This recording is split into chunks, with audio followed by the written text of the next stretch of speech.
Because this is the thing, right? And I'm not making a direct link between Jake Paul and Tony Ferguson. That is some wild speculation. But all I'm speaking to here is the potential transition of Red Panty Night, because obviously we've got it. We have it in the UFC with select fighters, right? And obviously we have the ultimate Red Panty Night with Conor McGregor. But as you just showed me, this fella has 15 million followers, right? There are not going to be a lot of people in the UFC with that many followers. And no one. When you have a look at, just as you sort of know the dynamic of the UFC and mixed martial arts, there's a lot of input. There's a hell of a lot of input.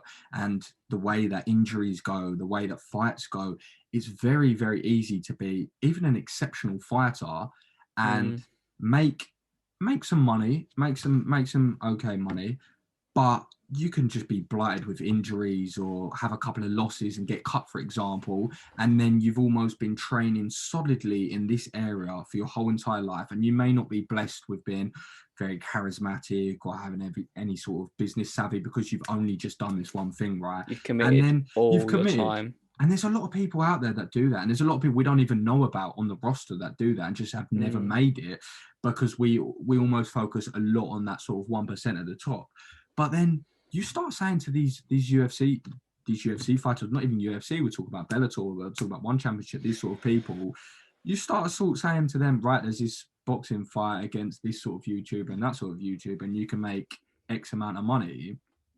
There's going to be a lot of people that don't see this necessarily as a MMA v boxing or MMA v YouTube. People that see this as a, right, I can make some actual money and maybe retire myself off of this and not have to worry and not have to worry about putting myself through all this danger of this training and these fights and these injuries to...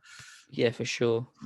I mean, Dana could just feed him someone on the way out that is like, oh, well, I've trained all of my life for people that have also trained all of their life for not that much money, or I could fight this guy who hasn't trained all of his life for a lot more money and a lot less danger. Call it a day.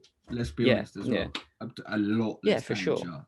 Not only in the camps, because obviously there's a lot of danger in the actual camps first and foremost, which I think I was just listening to the Bisping podcast and he said about 80% of the injuries actually come through the camps. They're the most grueling bits. Yeah. But obviously the actual fights themselves, they you don't see a lot of fighters come off completely unscathed. So it's a lot less damage having one boxing fight and having one camp, and it's a payday, you know. So it's going to be interesting to sort of.